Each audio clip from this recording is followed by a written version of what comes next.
Dalam nama Bapa dan Putra dan Roh Kudus. Amin. Allah Bapa, pencipta manusia dan alam semesta.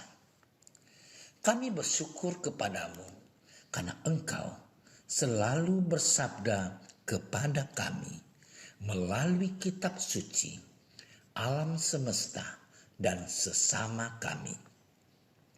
Utuslah Roh-Mu yang kudus kepada kami masing-masing, agar kami mau membuka diri kami untuk mendengarkan sabda-Mu dan merenungkannya. Semoga kami tidak hanya mendengarkan, tetapi juga mampu melaksanakannya dalam hidup kami sehari-hari. Amin. Dalam khotbah di bukit, Yesus berkata kepada murid-muridnya, "Kamu telah mendengar firman, kasihilah sesamamu manusia dan bencilah musuhmu. Tetapi aku berkata kepadamu, kasihilah musuhmu dan berdoalah bagi mereka yang menganiaya kamu. Karena dengan demikianlah kamu menjadi anak-anak Bapamu yang di surga, yang menerbitkan matahari bagi orang yang jahat dan orang yang baik, dan menurunkan hujan bagi orang yang benar dan orang yang tidak benar. Apabila kamu mengasihi orang yang mengasihi kamu, apakah upahmu? Bukankah pemungut cukai juga berbuat demikian?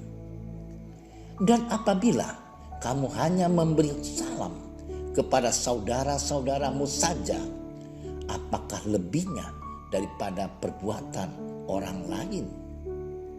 Bukankah orang yang tidak mengenal Allah pun berbuat demikian?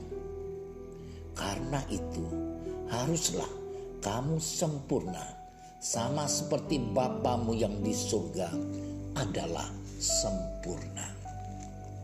Demikianlah sabda Tuhan.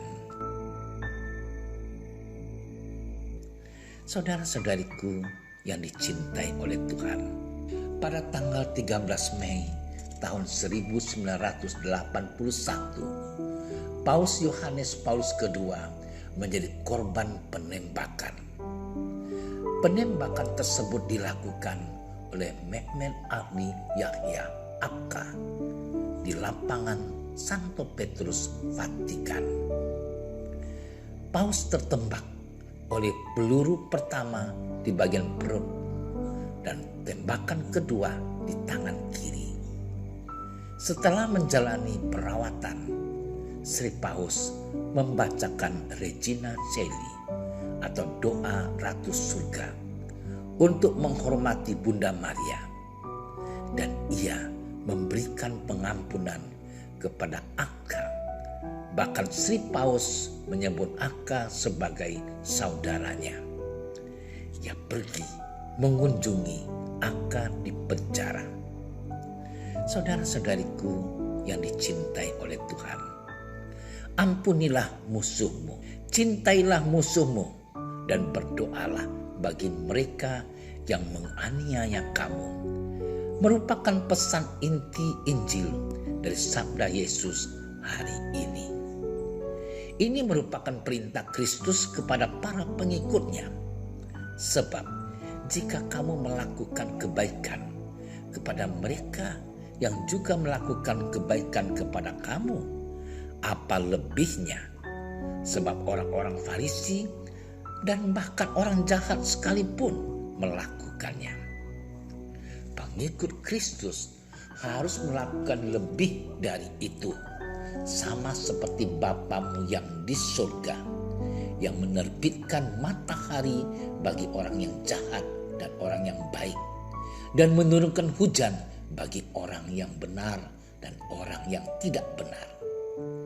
Apabila kita melakukan itu, itulah nilai tambah dari iman kita, ajaran Kristus, daripada semua agama yang lain yang mungkin juga mengajarkan hal yang sama.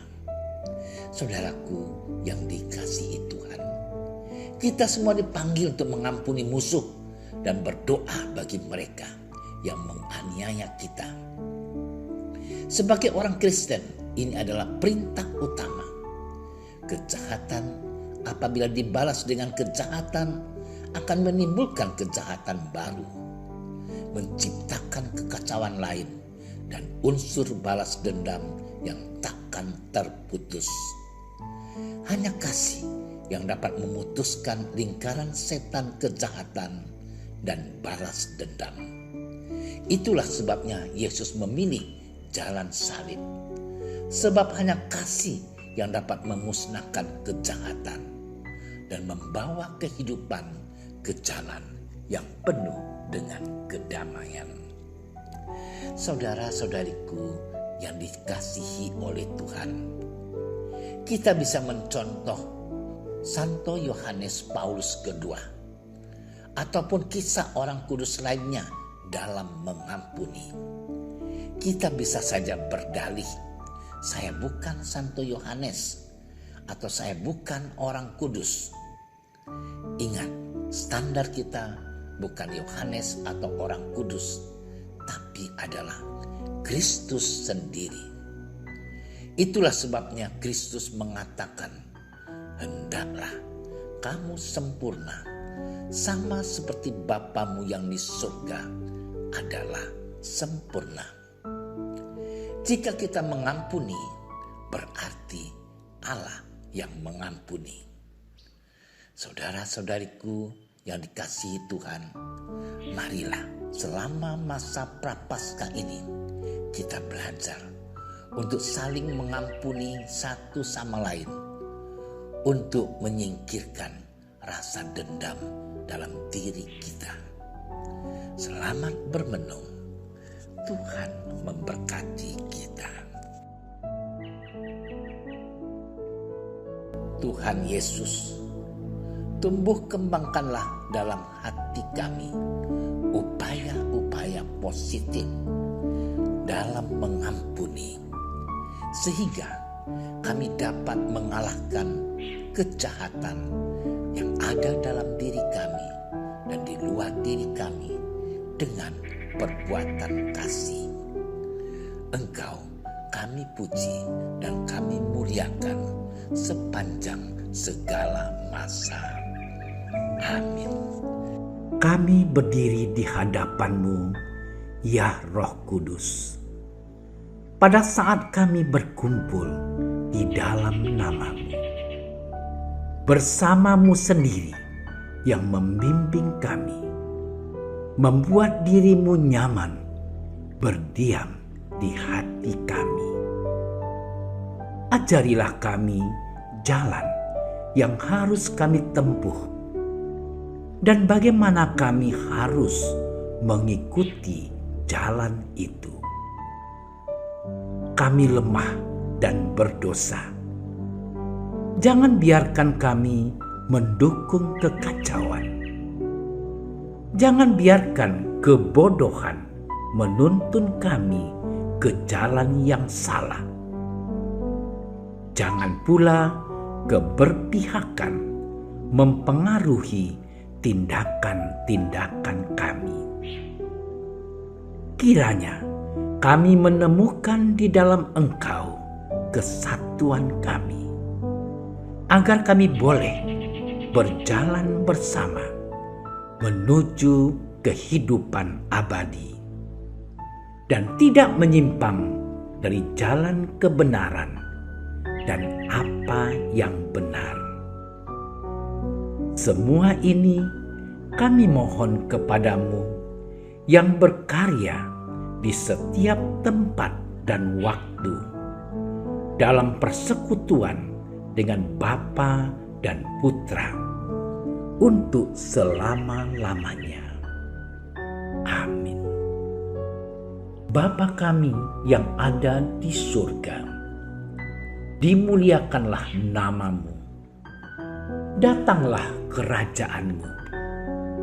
Jadilah kehendak-Mu di atas bumi seperti di dalam surga.